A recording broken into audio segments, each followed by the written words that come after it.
Hey guys, how's everyone doing? This is Sir Jedi Sentinel, and welcome back to Sentinel Reviews. Our look at the 4th Doctor Adventure Series 8 continues with Episode 3, The Enchantress of Numbers, written by Simon Barnard and Paul Morris, and directed by Nicholas Briggs. This story once again stars Tom Baker as the Doctor and Jane Slavin as Anne Kelso, and also features Finty Williams, Andrew Havel, Eve Webster, Barnaby Edwards, and Glenn McCready. As always, I will be talking spoilers, and so just know that's coming if you haven't listened to the 4th Doctor Adventure Series 8. I will try to keep the spoilers towards the end of the video, and I will warn you when they're coming, just so you're prepared. And yeah, let's jump right in. This is a really good story. I mean, so far of Series 8A, at least in my opinion anyway, this was the best story in this set. So, after Planet of the Drashigs, the Doctor then takes Anne into Earth's past in Nottinghamshire in the 1800s, where they meet the Countess Ada Lovelace, the only legitimate daughter of poet Lord Byron. I'm not even going to get into that. And one of the first people to come up with and write computer code. And off the bat, I thought this was interesting.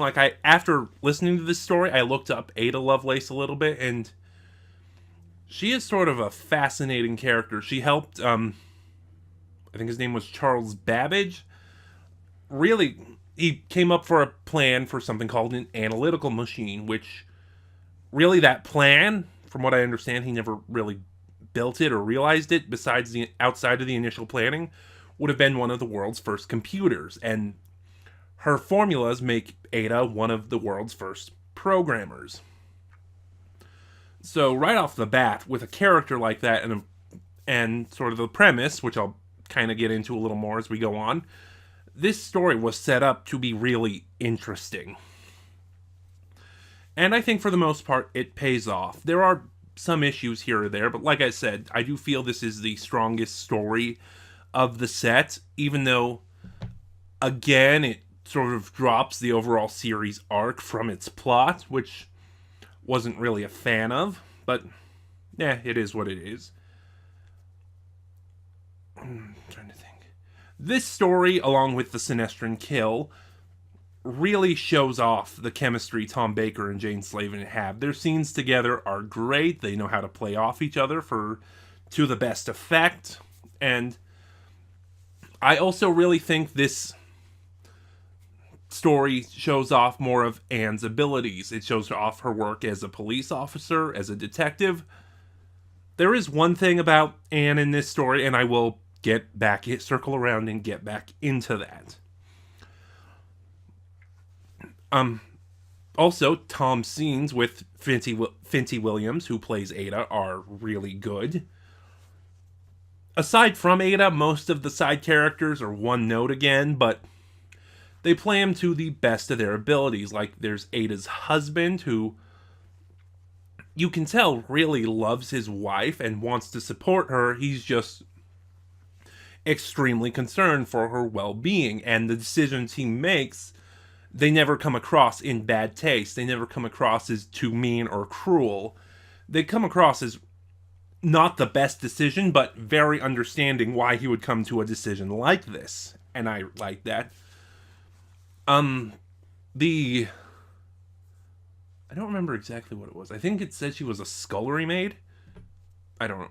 She was probably the weakest of the characters presented in this story.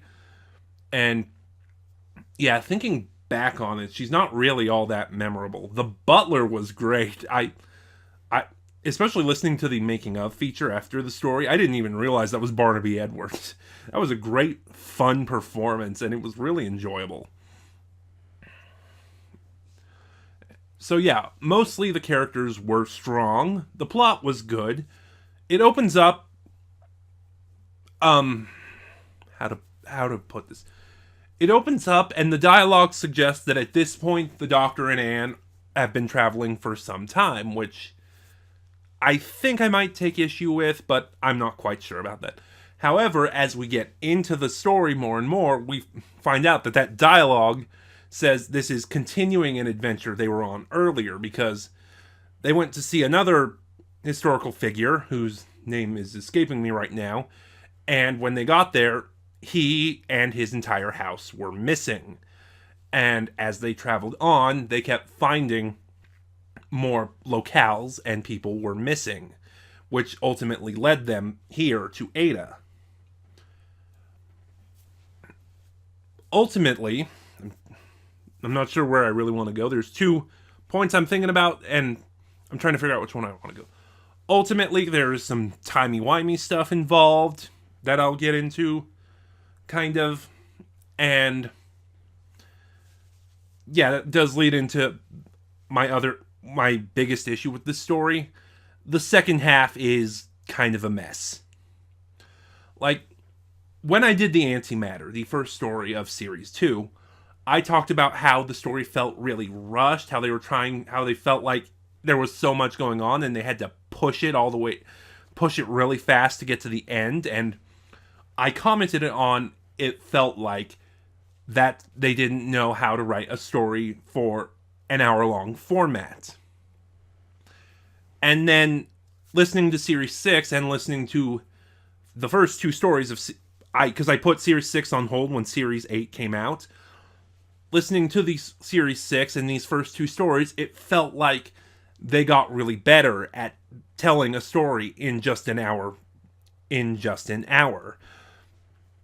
But yeah, they used their time better. The stories were quick, but it didn't feel like there needed more time for things to develop. But yeah, because the entire first episode of this is just a mystery. It's like, oh, what's going on? There's all these things. Do they all add up? Is there something going on?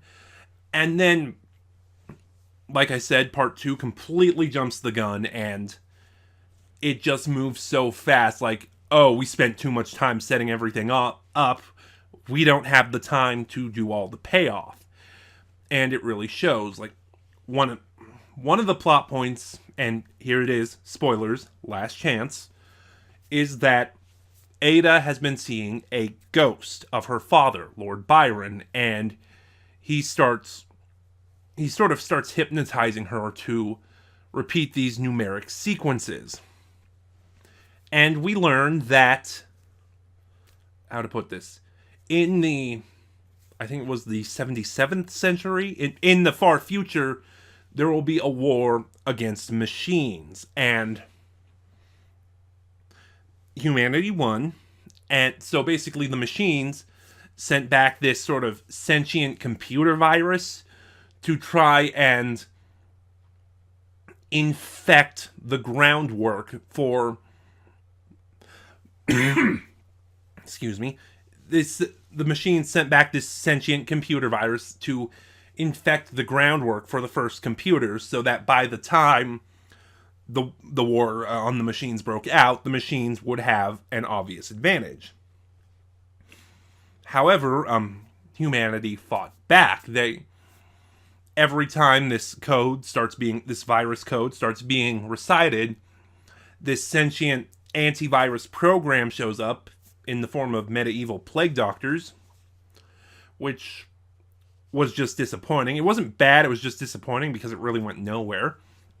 Anyway, this antivirus software shows up in the form of medieval plague doctors to combat the virus whenever the code starts being recited.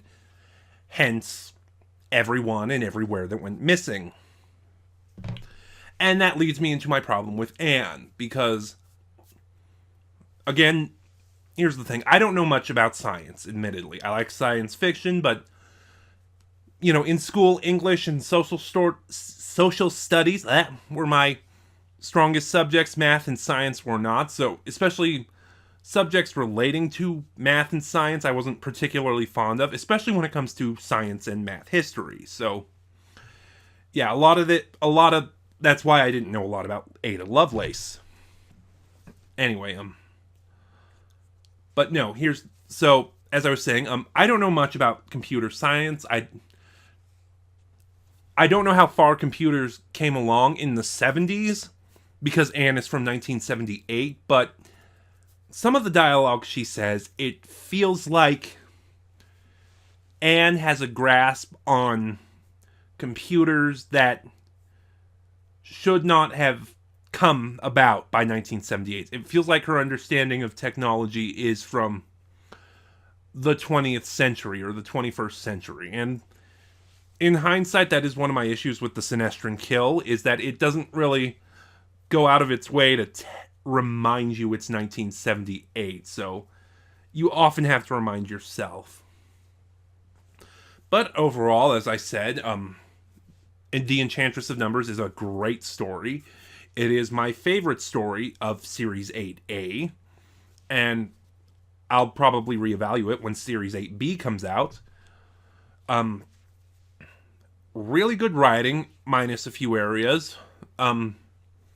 Strong performances from most of the cast involved. And, as I said, great chemistry between the actors, including Tom, Jane, and Finty, and Barnaby. But it is brought down by really... But... how do I want to phrase that? It is brought down by elements in the plot that really needed ironing out, and a climax that is really rushed. Ultimately, I would give The Enchantress of Numbers an 8 out of 10. So that's it for The Enchantress of Numbers. My phone just went off. But join me again next time when Series 8A concludes, when the Doctor and Anne finally continue their hunt for the Sinestrons and go to a place from the Doctor's past with someone claiming to be the false guardian.